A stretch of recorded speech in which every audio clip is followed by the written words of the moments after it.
Assalamualaikum warahmatullahi wabarakatuh. Perkenalkan, nama saya Deden Kurniawan, mahasiswa Vkom angkatan tahun 2015, jurusan Public Relation. Izinkan saya untuk melakukan presentasi mengenai penelitian saya yang berjudul Komunikasi Keluarga dalam Menanamkan Adab dan Sopan Santun, studi kasus komunikasi keluarga dalam menanamkan adab dan sopan santun pada anak di Kampung Cengkek Malit, Kecamatan Banjarsari, Kabupaten Pandeglang, Provinsi Banten. Lalu sebelum saya masuk ke pertanyaan penelitian, izinkan saya untuk membacakan konteks penelitiannya. Penanaman adab yang baik sudah hampir terhapus di era modern ini adalah sifat kepedulian dan bersopan santun. Sekarang ini anak-anak lebih banyak tampil dengan sikap kasar seperti tidak bermoral sehingga tata krama seperti tidak dimilikinya lagi. Pada saat ini kebanyakan anak-anak sudah terkontaminasi oleh arus globalisasi apa yang mereka akses di media sosial dan melihat berbagai tontonan visual tak jarang membuat mereka terbawa arus berperilaku seperti apa yang mereka lihat dan dengar. Di lingkungan yang penuh teliti, terdapat banyak anak-anak usia dini yang memiliki kendala dalam bersopan santun di kehidupan bersosialnya. Tidak hanya terhadap orang yang lebih tua dari usia mereka, tetapi juga terhadap teman sebayanya. Padahal di lingkungan tersebut terdapat satu madrasah informal yang mengajarkan tentang ilmu keagamaan setiap sore untuk anak-anak berumur sampai 4-12 tahun.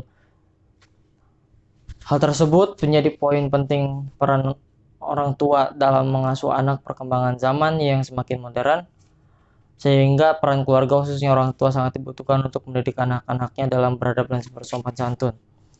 Berdasarkan masalah yang telah dipaparkan di atas, penulis merasa perlu untuk meneliti lebih mendalam terkait dengan kontribusi keluarga dalam menanamkan adab dan sopan santun yang baik kepada anak. Maka penulis memberi judul Penelitian Komunikasi Keluarga dalam Menanamkan Adab dan Sopan Santun pada Anak Usia Dini di Kampung Cengkek Malati, Kecamatan Banjarsari, Kabupaten Pandeglang, Provinsi Banten. Lalu pada pertanyaan penelitian yang pertama, mengapa komunikasi keluarga penting? Lalu yang kedua adalah bagaimana penanaman adab dan sopan santun. Lalu yang ketiga, bagaimana problematika dalam penanaman adab dan sopan santun pada anak usia dini. Lalu tujuan penelitian yang pertama, untuk mengetahui pentingnya komunikasi keluarga terhadap penanaman adab dan sopan santun.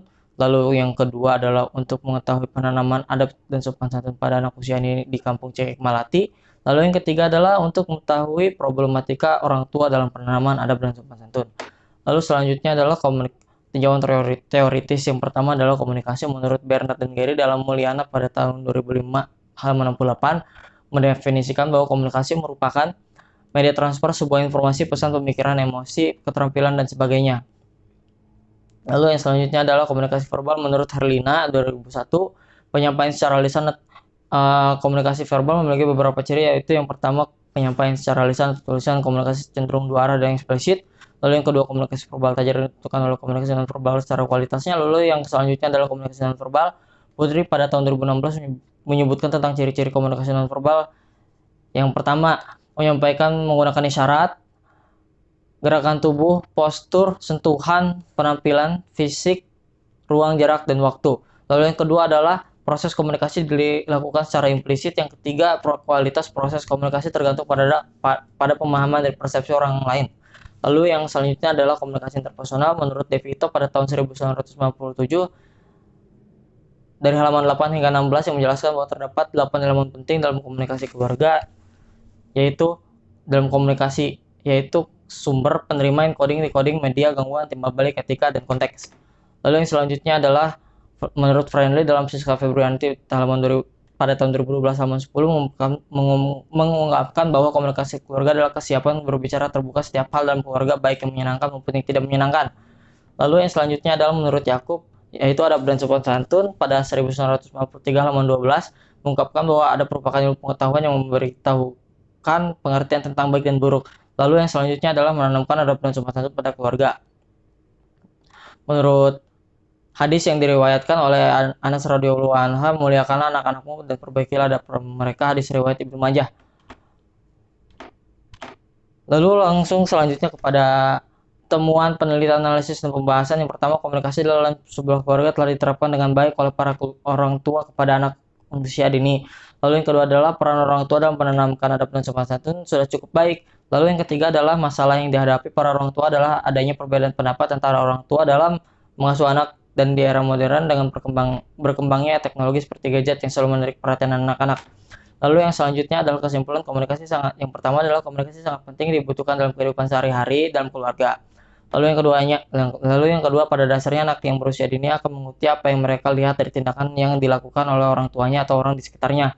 Lalu yang ketiga adalah perbedaan pendapat dan pemikiran antara ayah dan ibu dalam menanamkan adab dan sopan santun menjadi salah satu masalah. Lalu saran untuk para orang tua di Kampung Cewek Melati yang masih memiliki anak berusia dini, hendaknya lebih meningkatkan peran dan usahanya dalam menanamkan adab dan sopan santun sopan santun pada anak. Lalu yang kedua adalah untuk anak-anak usia dini yang berada di Kampung Cewek Melati, hendaknya dikurangi dalam penggunaan gadget. Sekian dan terima kasih. Assalamualaikum warahmatullahi wabarakatuh.